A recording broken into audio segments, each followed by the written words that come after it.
C'est ça la technologie. La technologie, à chaque fois qu'il y a une technologie, il y a des gens qui disent tout de suite, oh, ça, moi, ça ne m'intéresse pas. C'est pas fait pour moi, ça m'intéresse. La seule chose que vous allez faire, c'est vous mettre en retard. Vous ne pouvez pas lutter contre la technologie. Moi, je donne tout le temps le même exemple depuis 20 ans. Quand le téléphone portable est sorti, moi j'étais en France avec Syriac. Pour faire plaisir à mon oncle, je lui ai envoyé un téléphone. Il ne m'a jamais appelé. Et quand je suis revenu pendant les vacances, je lui ai dit, pourquoi tu ne m'as jamais appelé tout ça alors que je t'ai envoyé un téléphone? Il a dit non, attends. Il est posé là. Moi je l'ai jamais utilisé. Qu'est-ce que je vais faire avec ça? Tu le mets dans ta poche, tu vas pour discuter avec le chef du village, ça sonne, ça te dérange. Non, moi je ne veux pas ça. Jamais je ne l'utiliserai. Si tu veux, tu le prends, tu le donnes à quelqu'un. Aujourd'hui, il a 3 téléphones. Il n'a pas pu lutter contre la technologie.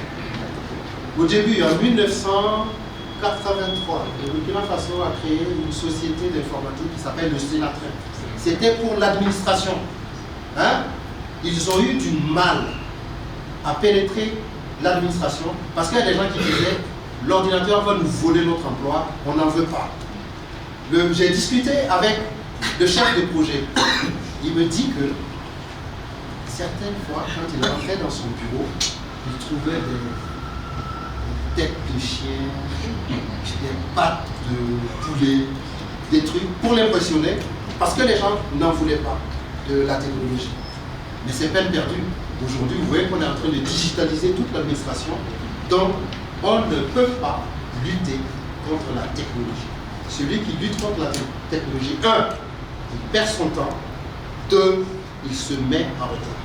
Donc, l'IA, la question que vous devez vous poser, c'est est-ce que je vais utiliser l'IA? Oui, vous allez l'utiliser.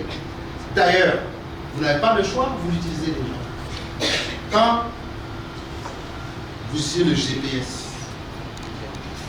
derrière, il y a l'IA. Donc, vous l'utilisez. Demain, les feux, les pannes, les feux de signalisation, tout ça, ça va fonctionner avec l'IA. Donc, l'IA va s'imposer à vous. Et une autre technologie viendra après l'IA et va encore s'imposer à vous. La technologie s'impose toujours. Maintenant, pour les questions, les mauvaises utilisations de l'IA. Effectivement, l'IA peut rendre quelqu'un paresseux. Je ne vous souhaite pas ça. Parce que de toute façon, ça va se savoir. Ça va commencer par se sentir et puis ça va se savoir. Est-ce que vous savez qu'au BBDA, il y a des gens qui sont allés déposer des œuvres générées par l'IA. Et puis, le BBDA les a appelés un jour pour dire, bon, écoutez, ça là c'est l'IA. On ne peut pas mettre votre nom et puis vous payer des droits là-dessus. C'est parce que c'est IA. Il y a des petits malins qui disent, oui, mais on a vu des applications qui disent, vous nous donnez un contenu IA, nous on le fait humain. Hein, on l'humanise. Il y a plein de propositions ces derniers temps.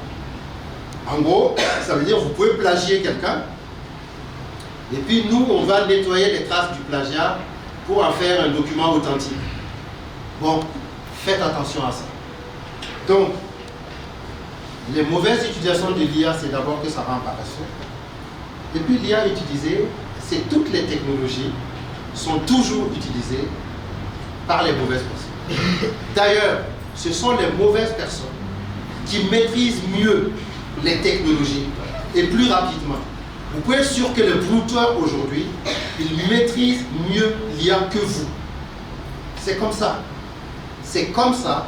Le gendarme, c'est le dernier à se mettre sur la technologie. Le policier, c'est le dernier à se mettre sur la technologie. Il va commencer à parler de problèmes de budget, de machin, de si. Est-ce que c'est nécessaire?